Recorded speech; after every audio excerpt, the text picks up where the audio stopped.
নমস্কার, আমি দেবলিমা। এবছর পালক প্রকাশনীর তরফ থেকে 2025-এর কলকাতা বুক ফেয়ারে, আন্তর্জাতিক বুক ফেয়ারে প্রকাশিত হয়েছে আমার বই ভালো থেকো মন। এটি একটি প্রবন্ধমূলক বই, যেখানে আমি ভালো থাকার, মনের ভালো থাকার কথা বলতে চেয়েছি। বিভিন্ন ছোট ছোট গল্পের মধ্যে দিয়ে কিছু সমস্যা এবং সেই সমস্যার সমাধান কিভাবে হয়েছে বা করা যায়, সেই পন্থা বলতে বলতে আমি মনের ভালো থাকার কথা বলার চেষ্টা করেছি। এটা একটা গবেষণামূলক বই বলতে পারেন। আহ বইটা লিখতে আমার অনেক দিন সময় লেগেছে এবং বিভিন্ন ধরনের গল্প, দেশি বিদেশি, কিছুটা সত্যি, কিছুটা কাল্পনিক, নানান ধরনের গল্পের সমাবেশ এখানে আছে। কিন্তু মূল কথা এখানে গল্প নয়, গল্পটার সারসত্যকে উপলব্ধি করা এবং সেখান থেকে কিভাবে ভালো থাকার পথে এগিয়ে যাওয়া যায় তার কথা বলতে চেষ্টা করেছি। এখানে ভালো থাকা মানে আমাদের আত্মিক ভালো থাকা, আমার মনের ভালো থাকা। সত্যি কথা বলতে গেলে কি, এই ধরনের বই খুব একটা বেশি হয়তো বাজারে নেই, বাংলায় এরকম ধরনের সেলফ হেল্প বুক।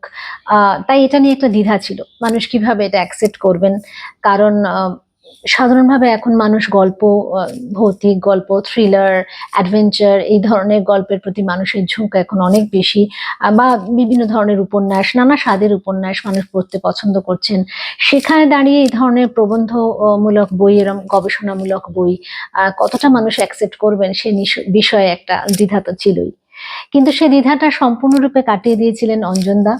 অঞ্জনদাকে যখন এই বইয়ের প্রস্তাব দিই, তখন অঞ্জনদা আমার মুখবন্ধটি পড়বার পর আমাকে যথেষ্ট উৎসাহ দেন, এগিয়ে যেতে আমাকে উৎসাহ দিয়েছিলেন এবং সেই উৎসাহে ভর করেই কিন্তু এই বই আমার লেখা এবং প্রকাশের কথা ভাবা। সব থেকে বড় কথা, এই বইয়ের মান সম্বন্ধে কিছুই বলবো না, কারণ পালক প্রকাশনীর বই সম্বন্ধে সকলেরই একটা ধারণা আছে। নির্ভুল বানান, অসম্ভব ভালো প্রিন্ট, অসম্ভব ভালো পাতার কোয়ালিটি, বাঁধাই সব দিক থেকেই, প্রচ্ছদ, বিশেষ করে আমার বইটির প্রচ্ছদ নিয়ে অনেকে আমাকে অনেক ধরনের সাধুবাদ জানিয়েছেন। খুব ভালোভাবে সেটা অ্যাকসেপ্টেড হয়েছে এবং সেটা একটা বিরাট পাওয়া।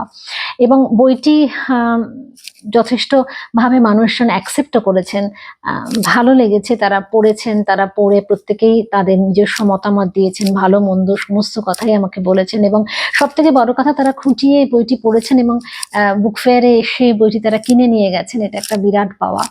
যে দ্বিধাটা ছিল বইটা আদৌ লোকের পছন্দ হবে কিনা, লোকে চাইবে কিনা, মানুষ পড়তে চাইবে কিনা, সেই দ্বিধাটা কেটে গেছে। এবং সেখানে অঞ্জনদারও একটা ভূমিকা অবশ্যই রয়েছে, পালকের ভূমিকা রয়েছে। এত সুন্দরভাবে সেটা বইটির মার্কেটিং করা, বইটিকে জনসমক্ষে আনা, এত সুন্দর প্রচ্ছদের মধ্যে দিয়ে মানুষকে অ্যাট্রাক্ট করতে পারা, সব মিলিয়ে অনেক অনেক ধন্যবাদ পালককে এবং পালকের সঙ্গে যারা জুড়ে আছেন তাদের প্রত্যেককে অনেক অনেক ধন্যবাদ, অনেক শুভেচ্ছা। আমাদের আগামী যে শারদ উৎসব আসছে, তার জন্য সবাইকে আগাম শুভেচ্ছা জানালাম। সবাই ভালো থাকবেন, সবার মন ভালো থাকুক।